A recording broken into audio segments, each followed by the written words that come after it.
आज ही Doubtnut app download करें। Doubtnut पर अपने सभी गणित, रसायन विज्ञान, भौतिक विज्ञान और जीव विज्ञान के डाउट्स का करो सफाया। बस प्रश्न की फोटो खींचो, एक ही प्रश्न को क्रॉप करो और तुरंत वीडियो सोल्यूशन पाओ। अभी डाउनलोड करें। नमस्कार दोस्तों, दिया गया प्रश्न है प्रकाश के क्वांटम मॉडल की प्रमुख विशेषताएं लिखिए। तो दोस्तों, प्रकाश की जो क्वांटम मॉडल है उसकी पहली विशेषता यह है कि जो प्रकाश होता है वह तरंग की भांति भी व्यवहार करता है तथा वह कणों की भांति भी व्यवहार करता है। ठीक है, यह पहली विशेषता थी कि प्रकाश दो तरीके के व्यवहार दर्शाता है। वह कभी तरंग की भांति व्यवहार दर्शाता है तो कभी कण की भांति। तो दूसरा इसकी विशेषता यह है कि प्रकाश को क्या माना गया है, प्रकाश को यह माना गया है कि वह कणों से मिलकर बना हुआ है।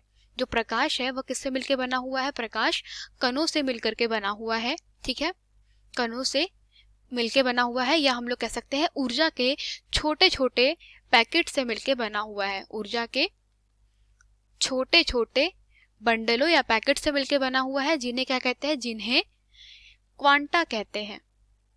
ठीक है, क्वांटा कहते हैं। और ये जो छोटे छोटे जो कण होते हैं, तो हम लोग यहाँ जो तीसरी इसकी विशेषता है, तो यहाँ पे कहा गया कि हर कण के साथ में क्या होती है?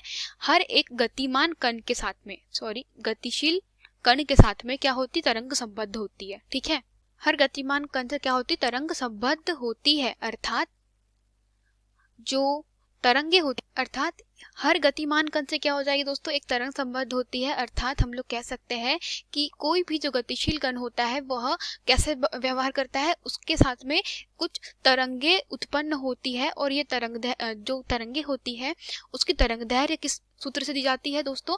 वह दी जाती है डी ब्रोगली समीकरण के तरंगदैर्घ्य से, जिसमें लैम्डा इज इक्वल टू क्या होता है? h/p के बराबर होता है। ठीक है, तो यह चौथी विशेषता थी कि जो कह सकते हैं जो क्वांटम में प्रकाश की जो तरंगदैर्घ्य होती है वो किस समीकरण से दी जाती है? वह डी ब्रोगली समीकरण से दी जाती है, जिसमें h क्या है? यह प्लांक नियतांक है। ठीक है, और जो p है वह कण का संवेग है।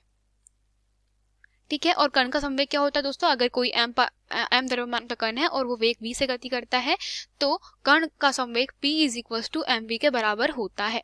और इसकी जो अगली विशेषता हो जाएगी दोस्तों, जैसे कि प्रकाश को क्या माना गया? प्रकाश को छोटे छोटे कणों से मिलकर माना गया, अर्थात ऊर्जा के छोटे छोटे बंडलों के रूप में माना गया। ठीक है, तो क्या बताया गया कि जो एक कण की जो ऊर्जा होती है वह कितनी होती है? E बराबरी से h न्यू के बराबर होती, जहां न्यू क्या है? उस कण की आवृत्ति है, कण की आवृत्ति। ठीक है, और हम लोग जानते हैं दोस्तों आवृत्ति क्या होती, जो आवृत्ति होती है उसकी वह होती है म्यू बराबरी से c/λ के बराबर, जो तरंगदैर्घ्य के रूप में कुछ इस प्रकार से लिखी जाती है। ठीक है, तो यह कुछ बेसिक क्वांटम प्रकाश के मॉडल की विशेषताएं थी। धन्यवाद। कक्षा 6 से 12वीं से लेकर नीट, IIT, JEE वो एडवांस के लेवल तक 1 करोड़ से ज्यादा छात्रों का भरोसा। आज ही डाउनलोड करें डाउटनेट ऐप या व्हाट्सएप करें अपने सारे डाउट्स 8400 400 400 पर।